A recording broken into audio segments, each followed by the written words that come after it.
เบิ่งพี่น้องในสภาพคือเฮาบ่ได้อาบน้ำจักมื้อแล้วนี่ 2-3 มื้อเลยเนาะมันบ่มีบ่อนบ่มีแพรบ่มีสบู่บ่มีหยังเนาะเสื้อผ้านี่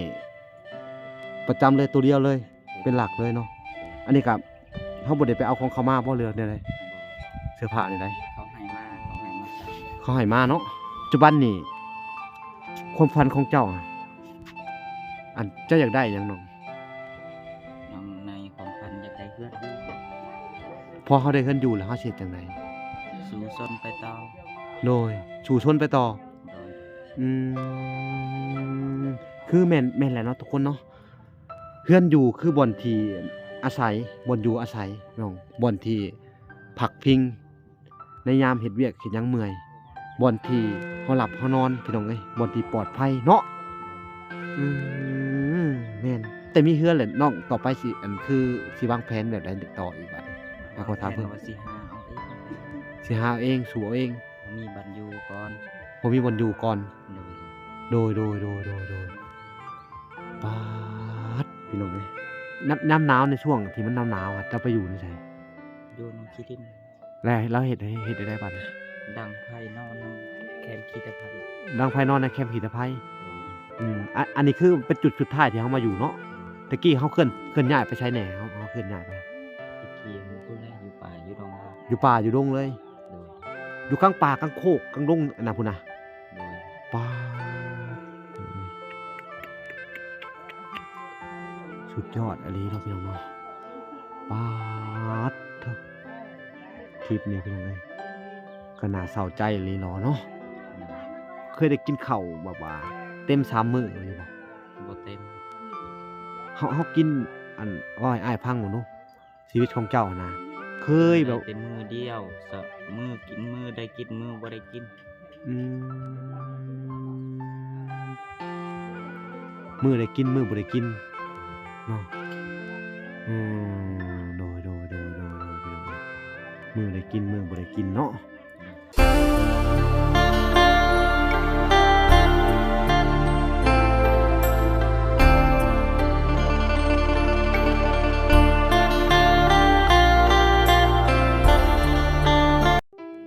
โอเคเนาะพี่น้องเคสนี้บ่ล่ะก็จะมาติดตามหลังจากที่บ่ล่ะสัมภาษณ์ไปแล้วก็ได้เข้าได้เอามามอบให้เพิ่นแล้วก็มีข้าวสารนำและเพิ่นด้วยการที่หิวเนาะพี่น้องกินแล้วก็บ่ล่ะก็ได้สั่งเพิ่นมาลวกก่อนพี่น้องเอ้ยแล้วก็สิให้เพิ่นลวกมาเบิ่งเพิ่นลวกเอ้าพี่น้องเอ้ยนี่มาอยู่ในเถียงคนนี่แหละบ่ล่ะก็ได้มาคุยกับเจ้าของเถียงว่าให้เพิ่นมาต้มมาม่าเนาะพี่น้องเนาะโอ้อยู่นี่เลยพี่น้องนี่เนาะพี่น้องเนาะโอ้สุกเลยได้เนี่ยมันผดเลยเนี่ยเอ้าพี่น้องเอ้าเบยสบายดีโดยอ๋อหัวยุงหัวหย่องเลยพี่น้องเอ้ยบ่ล่ะก็บ่ทันได้กลับดอกพี่น้องเอ้ยยังอยู่น้ำน้องเพิ่นถ่ายเบิ่งว่าเพิ่นสิเฮ็ดได้ต่อพี่น้องเอ้ยนี่มันสุกแล้วน้องเบยมาเอาไปลงไปกินโลดมันสิเปื่อยเด้ฮะให้น้องกินให้เจ้าของเถียงนี่กินเจ้าบ่ได้หิวว่าซะกินแล้วเจ้ากินดิบหายบ่แล้วลวกใส่ในนี้แล้วก็กินก่อนนะกินเหรอกินแล้วเจ้าหิวข้าวกินก่อนแหละโอ้คือบ่ให้น้องเพิ่นว่ากินสารเฮาเจ้าของเถียงไปอีกมาข้างหน้าแบ่งเลยเอ้าพี่น้องเอ้ยเบิ่งพี่น้องในสภาพคือเฮาบ่ได้อาบน้ำจักมื้อแล้วนี่ 2-3 มื้อเลยเนาะมันบ่มีบ่อนบ่มีแพรบ่มีสบู่บ่มีหยังเนาะเสื้อผ้านี่ประจำเลยตัวเดียวเลยเป็นหลักเลยเนาะอันนี้ก็เฮาบ่ได้ไปเอาของเขามาบ่เลือกได้เลยเสื้อผ้านี่ได้เขาให้มาเนาะโอ้ก็ยังมีคนให้อยู่เนาะพี่น้องเอ้ยน้องเบยเพิ่นน่าสงสารแฮงพี่น้องเอ้ยจักสิเฮ็ดจังได๋บ่ล่ะก็ได้พี่น้องเอ้ยต่อไปก็มีแต่สิคอยบอกคอยสอนน้องเพิ่นเนาะพี่น้องเอ้ยก็แนวใดที่มันดีก็สิบอกเพิ่นพี่น้องเอ้ยแนวใดที่มันบ่ดีก็บ่ล่ะก็สิบ่แนะนำเลยพี่น้องเอ้ยบ่แนะนำเพิ่นเข้ามาเลยเนาะปัจจุบันนี่ความฝันของเจ้าเจ้าอยากได้หยังน้องในความฝันอยากได้เพื่อนพอเฮาได้เฮือนอยู่แล้วเฮาสิเฮ็ดจังได๋สู่ซนไปต่อโดยสู่ชนไปต่อ อืมคือแม่นแหละเนาะทุกคนเนาะเฮือนอยู่คือบ่อนที่อาศัยบ่อนอยู่อาศัยเนาะบ่อนที่พักพิงในยามเฮ็ดเวียกเฮ็ดหยังเมื่อยบ่อนที่เฮาหลับเฮานอนพี่น้องเอ้ยบ่อนที่ปลอดภัยเนาะอืมแม่นอยากได้แต่เฮือนเนาะบ่อยากได้หยังอีกขอแต่มีเฮือนแหละน้องต่อไปสิอันคือสิวางแผนแบบใดต่ออีกบัดนี้ให้ขอถามเพิ่น ว่าสิหาเอาเอง สิหาเอาเองสู่เอาเอง มีบัตรอยู่ก่อน ผมมีบ่อนอยู่ก่อน โดย โดยป๊าดพี่น้องเอ้ยใครที่เห็นคลิปนี้เนาะพี่น้องเอ้ยอยากประกอบส่วนบ่หรือว่าอยากมีหยังก็ได้พี่น้องเอ้ยช่วยกันขอให้เพิ่นได้มีเฮือนมีศาลอยู่เนาะจักสิว่าจังไดพี่น้องบ่หลากัดต้นทุนบ่หลายถ้าบ่หลามีเนาะบ่หลาสิเฮ็ดเฮือนให้เพิ่นเลยพี่น้องเอ้ยเพราะว่าส่วนมากอันบ่หลาก็ต้นทุนต่ำพี่น้องเอ้ยก็ถ้าบ่ได้ทั้งพ่อๆแม่ๆว่าจะเป็นอีเมตู้จาก USA ช่วยที่ผ่านมาช่วยเหลือทางอันบ่ใส่พุ้นแล้วก็บ่จะเป็นทางเอ้ยน้อยแน่สองคนนี่ช่วยที่ผ่านมาก็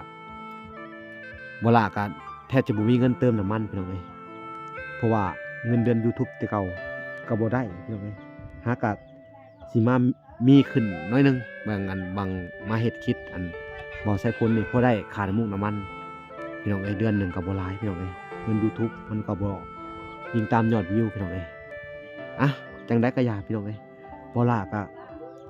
จะขอเป็นกำลังใจให้เจ้าเด้อในความพันของเจ้านี่เนาะขอให้มีผู้ใหญ่ใจดีมองเห็นเจ้าเด้อแล้วก็ถ้าบ่มีก็บ่เป็นหยังเนาะบ่มีหยังก็อ้ายสิเป็นคนมาติดตามเจ้าเองเด้อ โดย ขอแต่เจ้าเป็นคนดีเด้อเมื่อคืนเฮานอนไสนะในต้นไม้ฮะในต้นไม้อะเนาะ อ๋อพี่น้องหลังจากที่ว่าบ่ล่ะได้มอบข้าวกับมาม่าแล้วก็เพิ่นก็มาแบ่งให้ทั้งน้องกินนี่กินได้ไหมน้องเอาไปกินไปมันสุกมันสิเปื่อยแหละฮะโดยไปจ้า เอาไปจ้าเลยเอาไปให้น้องให้หนุ่มกินเพิ่นก็แบ่งให้ทั้งอันนี้เนาะเจ้าของเถียงเนาะเฮาลงน้ำกระบกเลยน้องเอ้ยว้ายระเบยเอ้ยชีวิตช่างลำบากสับสนอะไรพี่น้องเอ้ยเอาล่ะพี่น้องเอ้ยบาดนี้ก็จะมาพูดคุยกับน้องเพิ่นใหม่อีกหลายๆสิ่งหลายๆอย่างเนาะเกี่ยวกับอันวิถีชีวิตเพิ่นนี่แหละเกี่ยวกับชีวิตเพิ่นนี่แหละเฮ็ดจังได๋ที่อยู่รอดไปในมื้อหน้ามื้อในเนาะเวลาก็สิคอยบอกคอยสอนเอาเนาะพี่น้องเอ้ยเมื่อยเคสนี่ก็หนักใจเหลือเกินพี่น้องเอ้ยปาดเถอะเสื้อก็บ่มีส่งก็บ่มีปาดเถอะ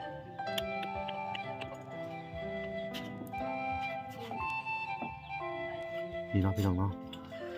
โอ้ยจักเสียจังไดพี่น้องเอ้ยแล้วบัดนี้อันข้าวที่อ้ายเอาให้โตก็บ่ใส่พ้นหา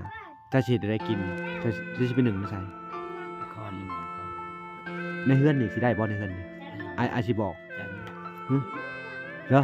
อ้ายสิบอกนำเขาว่าอันให้โตมา1แล้วนี่เด้อ1นี่ชั่วคราวก่อนพออ้ายมีหวดมีหมู่1ขึ้นมาแล้วอ้ายสิ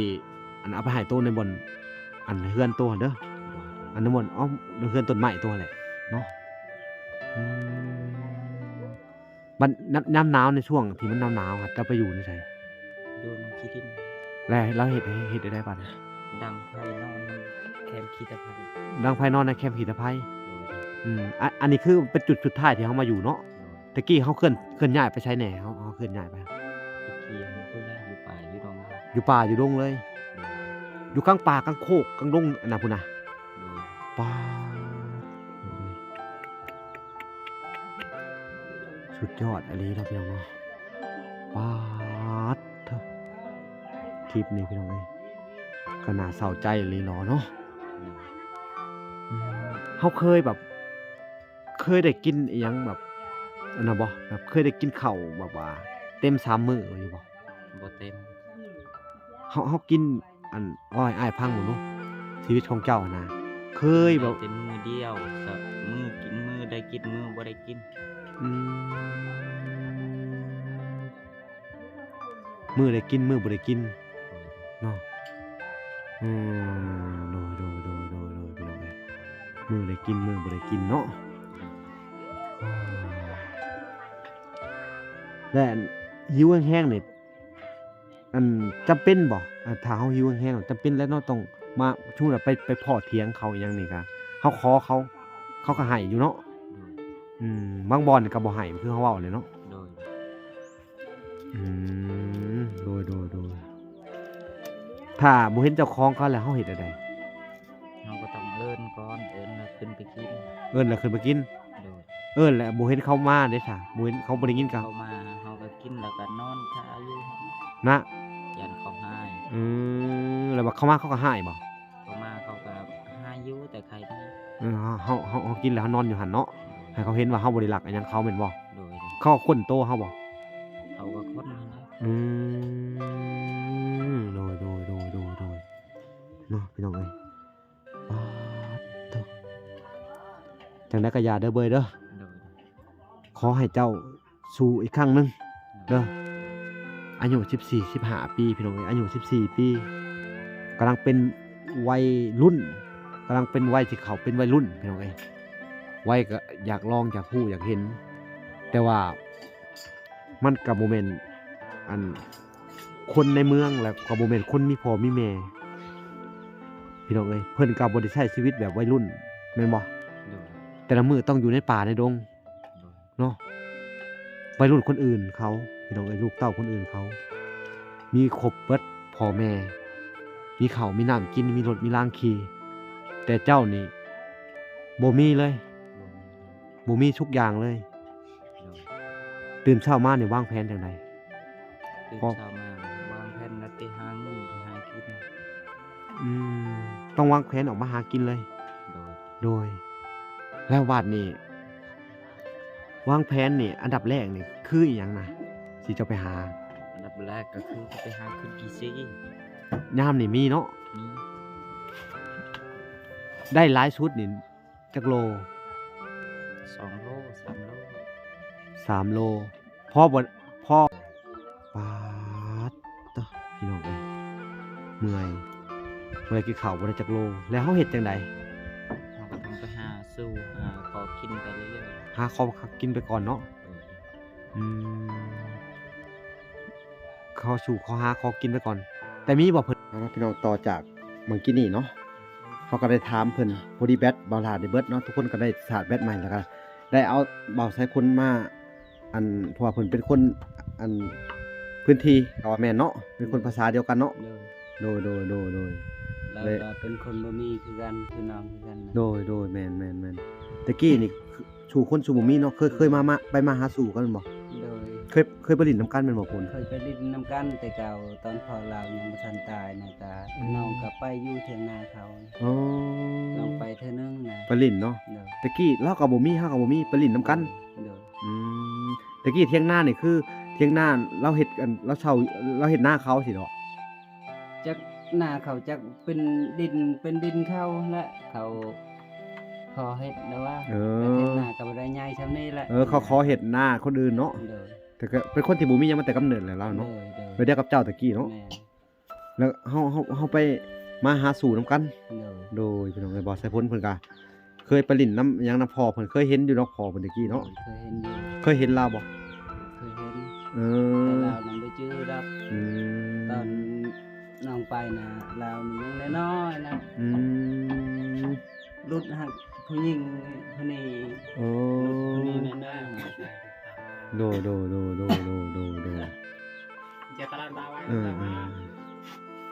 เนาะก็คืออันชีวิตจริงเลยเนาะ ๆ ชีวิตจริงยิ่งกว่าละครพี่น้องไอ้ลูกกำพร้ามันบ่คือในอันลำเรื่องลำหยังเนาะอันนี้ลูกกำพร้าตัวจริงเลย ตัวจริงเสียงจริง ตัวนี้คือลูกคำพานาคำพลอยเลย หน้ากำพร้อยเลยเนาะ และแบบว่าการใช้ชีวิตก็อยู่น้ำป่าน้ำดงพี่น้องเอ้ยบ่มีข้าวของบ่มีหยังเลยเนาะ พี่น้องเอ้ยคือน้องเบยน้องเบยพี่น้องเอ้ยน้องเบยปกตินี่เฮาอันได้เข้าโรงเรียนอยู่บ่ตั้งแต่ก่อนนะได้เคยได้เข้าโรงเรียนอยู่บ่ เคยเข้าแต่ยังน้อยแต่ยังสำคัญ แต่ตอนยังมีแม่เนาะ โดย ไปเข้าอยู่ไสโอ้ย่างไปพี่เนาะแต่พี่ย่างไปเนาะปออีหยัง ปหนึ่ง ปหนึ่งแล้วก็ออกบ่ อ๋อ บ่มีพ่อมีแม่แต่กี้จะได้ยินอันน่ะชาวบ้านเพิ่นว่าอันแม่ปะตั้งแต่7ปีเนาะก็เลยยังจนขึ้นหน้าพ่อน่ะแม่บ่ออกพุ่นเลยเนาะ ขึ้นหน้าพ่อน้าแม่บ่เฮ็ดมันก็บ่จืดเลย แต่ก็เคยได้ยินกันเขาเว้าให้ฟังอยู่ว่าแม่ปะไปไสไปทางใด บ่เคย เนาะเรียนว่าชาวบ้านเว้าบ่มีไผเว้าให้ฟังเนาะ บ่ แม่เพิ่นตัดสินใจนี่ทิ่มไปเลยแม่นบ่ โดย ไปแบบบ่มีเยื่อใยหยังเลยเนาะอืโดยอืมไปตะกี้กับเพิ่นก็จักสิคิดอิหยังอยู่ก็บ่ฮู้เนาะไปแล้วก็ทิ่มเฮาลูกเฮาเต้าพี่น้องเอ้ยทิ่มให้อยู่กับพ่อเนาะบ่แม่นละทิ่มนี่บ่แม่นไปหาผัวใหม่นี่ดอก จัก บ่ฮู้เนาะบ่ฮู้ข่าวเนาะโดยก็คือว่าบ่ฮู้เนาะพี่น้องเอ้ยบ่ฮู้ข่าวบ่ฮู้ว่าจักเป็นอีหยังจักตายหายดีจังได๋ก็ยังบ่ฮู้เนาะก็เรื่องมันผ่านมาเป็น10กว่าปีเลยเนาะบางคนก็ว่า20ปีเนาะแต่ตอนเราอายุ7ปีพี่น้องไหลเอาตอนนี้ปัจจุบันนี่14ปีเนาะ14ปี ฮู้ว่าใช้เฮ็ดมันเป็นอันใดบ่ฮู้เลยนะ แต่แม่ชื่อจังได๋แม่ หวาน ชื่อวอนเนาะพ่อเด้ ก็ วอนเกาะเนาะเนาะพี่น้องเอ้ยบ่ฮู้ว่าถ้าเป็นตายหลายดีบ่ได้ยินเลยบ่เรื่องข่าวบ่นี่ cái cài qua rò sặc con trai bên ơi บ่ได้ยินเลยเนาะ cái cài ถิ่มไปตั้งแต่อายุยังน้อยพี่น้องเอ้ยแล้วก็ปล่อยให้บาดนี้พอตายปึ๊บแล้วก็บ่มีหยังเลยเนาะอันให้หน้าตากาดินดอนเฮือนตอนหญ้ายังบ่มีเลยพี่น้องเอ้ยกลายเป็นคนเล่ร่อนอยู่ในป่าในดงแถมยังเป็นเด็กน้อยอีกน้องเป็นลูกกำพร้าเนาะ cái già đó tâm kiện bỏ พี่น้องเอ้ยเรื่องราวก็เป็นแบบสิเนาะพี่น้องเอ้ยตามหาชาติที่เฮาทำอันทางอันปกสบ้านเพิ่นก็ว่าบ่อันนั้นเนาะ ไม่ตลาดเปิ้นเนาะเจ๊ตลาดเปล่า อ้าวโอเคเนาะทุกคนเนาะก็ถือว่าเรื่องราวของน้องเพิ่นก็น่าสงสารหลายพี่น้องเอ้ยหลังจากที่เบาลาได้มาถ่ายคลิปอันหลายๆคลิปเนาะหรือว่า2-3คลิปที่ผ่านมาเนาะพี่น้องเนาะคลิปนี้ก็ยังอยู่ในเฮือนเพิ่นนี่แหละพี่น้องก็สิสอบถามเรื่องราวความเป็นมาหลายๆอย่างเนาะพี่น้องเนาะชีวิตเพิ่นมันน่าสงสารแฮงอีหลีพี่น้องเอ้ยเคสนี้ก็เป็นทางอันพี่น้องทางซ้ายพ้นพี่น้องเอ้ยเพิ่นก็อันก่อนที่เจอในซ้ายพ้นมีชาวบ้านเว้าให้ฟังบ่ โดย อืม วันนั้นน่ะน้องเจอเขาเราไปไคกิซี่นะก็เลยพอในหนทาง และชาวบ้านก็แล้วก็ถามเล่าบ่เรื่อยๆเจ้าไปอยู่กินจังไดสินะ โดยในทามเราอยู่เราว่ากับบ่มีบรรอยู่บรรกินเราว่าไปหารับจ้างน้ำมูน้ำคู่นี่แหละว่ะ พ่อแม่ก็ตายไปสินะ แม่นพ่อแม่ก็ตายปะแต่ยังน้อย แต่อายุ7 ปีจนถึงปัจจุบันนี้14 ปีเพิ่นใหญ่ขึ้นมาเลยอะบ่มีดินดอนอยู่บัดนี้เพิ่นก็เลยไปหาขอชาวบ้านกับบ้านผู้ฮักผู้แพงเขาก็ให้ผู้เข้าช่างเขาก็บ่อยากให้หั้นนะ โดยโอ้ เป็นจังซั่น ยพี่น้องเอ้ยนี่เนาะก็คือเพิ่นได้คุยกันเนาะพี่น้องเพิ่นได้เจอกันมาก็เลยทางเบาละก็ได้ตามมาพาให้บ่าวไสพลนำมากับไกลเติบเนาะจากบ้านบ่าวไสพลมานี่ก็30-40 กิโลเนาะ โดย พี่น้องเอ้ยไปขายขี้ซี่เพิ่นย่างจากบ้านอันนี้ไปหาบ้านอันน่ะไกลเลยพี่น้อง แม่ เอ้ย นแม่นไกล ป้อไปเจอเนาะคือเรียกว่าเราเนี่ยเล่ร่อนไปเลยเนาะ โดย ไปบ่มีแหล่งอาศัยเนาะ โดยแบบ มะเขือ ไปใช้อยู่นะฮะเลยมีคนจ้างแล้วไปตึ๊ดๆต่อๆเลยนะ พอได้เงินนะหั่นน่ะ โดยพอได้ คำ อิ่มท้อง มาม่ายังพวกหมีพวกหยังนี่อันแทบจะบ่ได้ต้มเลยเฮ็ดเพิ่นกินเนาะ โดย บ่ได้ต้มเลยวะ โดย เวลาเฮา เขาคิดว่ามันเป็นขนมบ่เรือใดๆเขาฮู้ว่ามาม่าเนี่ยมันต้องต้มบ่ฮู้นะเรื่องใดบ่ฮู้เนาะพอเฮาอันหาเงินมาได้หลังจากที่ซีแม่นบ่เฮามาเนี่ยเขาต้องย่างไกลเติบไปขายนี่ย่างไปขายให้ชาวบ้านนี่บ่เพิ่นรับซื้อไว้บ้านอื่นบ่แต่บ้านนี่เขาก็ซื้อแต่เขาให้ราคาเขาถูกบ่เรือใด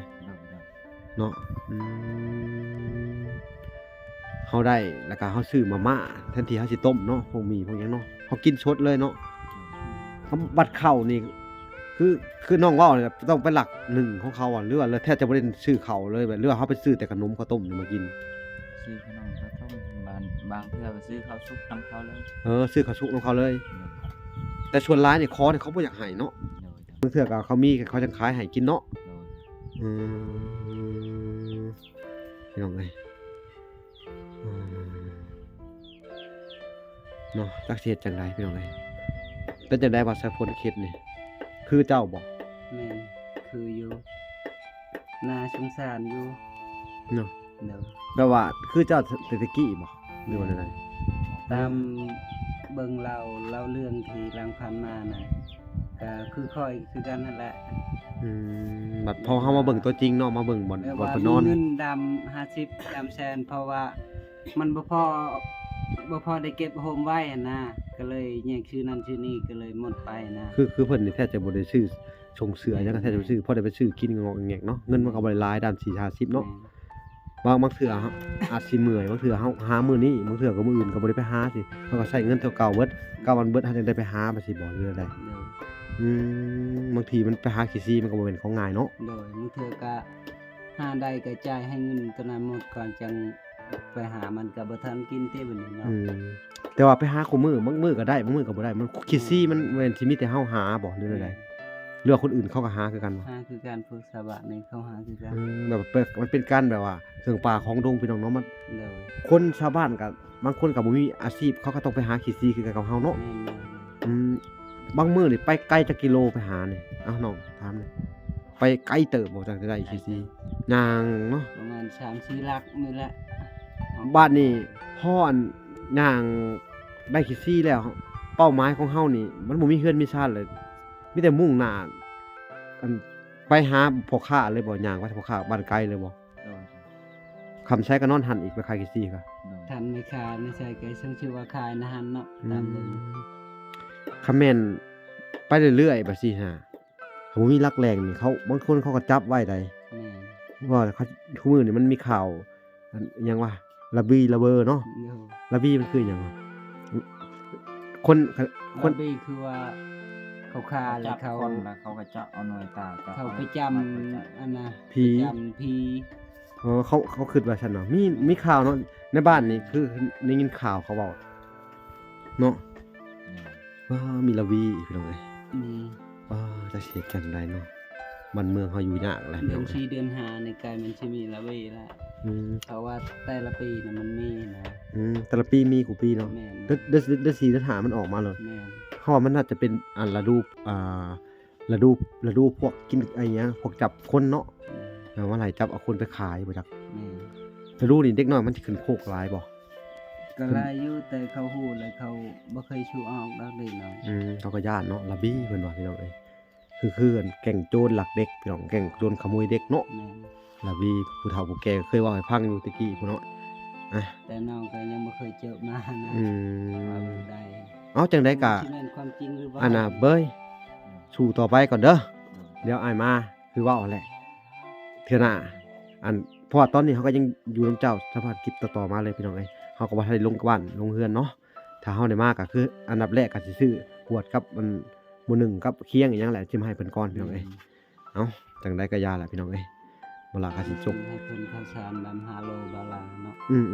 5โล10โลก่อนพี่น้องเอ้ยจังได๋ก็พอถือได้ก็ซำนี้ก็สมมุติว่าซื้อจัก10โลคนเดียวนี่สิกินได้จักมื้อ อายุเดือนหนึ่ง2 เดือน 10โลนี่นะ โดย กินคนเดียวเนาะมันก็บ่พอสิอันนั้นได้ถ้าเกิดเป็นกระสอบนี่สิบ่ได้ฮอดปี ถ้าว่าเป็นข้าวเจ้าเพิ่นจะหุงหลาย อื มื้อ มเขามันเพิ่นสิเอาเสียบใส่ต้นไม้บ่หุงมันบ่มีอันน่ะเขาต้องหุงใส่นั่นเนาะหม้อน้อยหุงใส่ไผเนาะ แม่น เอาบ่ข้าวเจ้า เอา เขายังก็เอาเบิดเขามีเนาะเอ้าพี่น้องเอ้ยไผสิเห็นคลิปนี้แล้วเนาะพี่น้องเอ้ยอยากช่วยทางน้องเบยเพิ่นพี่น้องเอ้ยบ่ล่ะก็ยินดีพี่น้องเอ้ยยินดีเป็นสะพานบุญให้เด้อพี่น้องเอ้ยทางบ่าวสะพลก็สิต่อยอดต่อบุญเนาะหลังจากที่เพิ่นมีคนมาช่วยแล้วเพิ่นก็สิติดตามบ่ล่ะมาก็สิมากับเพิ่นแหละพี่น้องเอ้ยงวดหน้างวดในก็ได้อ่ะคลิปนี้ก็บ่มีหยังหลายเนาะบ่าวสะพลเฮาก็สิได้เดินทางกลับเด้อเนาะพี่น้องเนาะพอกันใหม่อีกคลิปหน้าเนาะ สบายดี สวัสดีสวัสดีเด้อเบยเด้อดูแลเจ้าของเด้อไปเบิ่งเฮือนเจ้าอีกปัดหนึงอ่ะพี่น้องอ่ะถ้าสิไปเบิ่งเฮือนเพิ่นอีกปัดหนึงอ่ะก่อนสิได้กลับพี่น้องเพิ่นก็สิย่างไปเฮือนไปซ่านเพิ่นพี่น้องเอ้ยคือเฮือนต้นไม้อะไรนะพี่น้องเนาะเขาเว้าอีกอย่างหนึ่งก็คือผมมีเฮือนซ่านอยู่อาศัยอยู่ในต้นไม้พี่น้องเอ้ย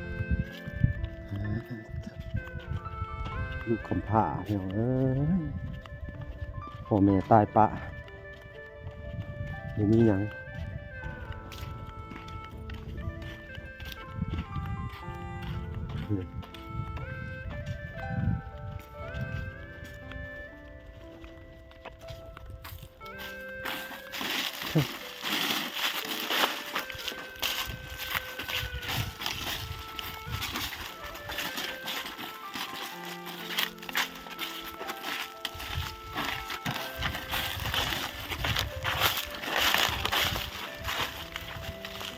นี่พี่น้องเอ้ยมาหอดเฮือนหอดซานพุ่นพี่น้องข้าวสารที่ว่าปลาซื้อให้เพิ่นไว้เก็ดนี่ก็ได้พี่น้องเอ้ยขึ้นไปเทิงเฮือนบ่ฮะพี่น้องเอ้ยขึ้นง่ายเนาะเวลาขึ้นไปบางหันเกือบตกพี่น้องเอ้ยเอ้าเฮาสิใส่ไม้ยืนขึ้นเบิ่งเนาะพี่น้องเนาะ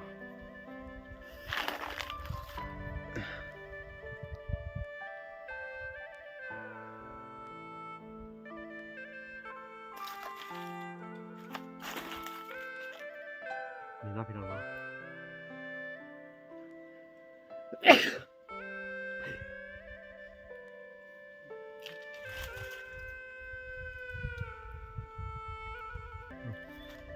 โอเคเนาะพี่น้องเนาะ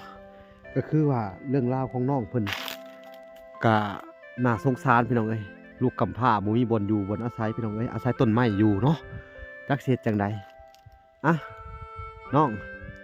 เดี๋ยวอ้ายสิได้กลับก่อนคลิปนี้เนาะพี่น้องเนาะคลิปนี้บ่ล่ะก็สิจบก่อนแต่เพียงเท่านี้เนาะบ่ล่ะก็กลับบ้านกับเพื่อนแล้วก็สิมา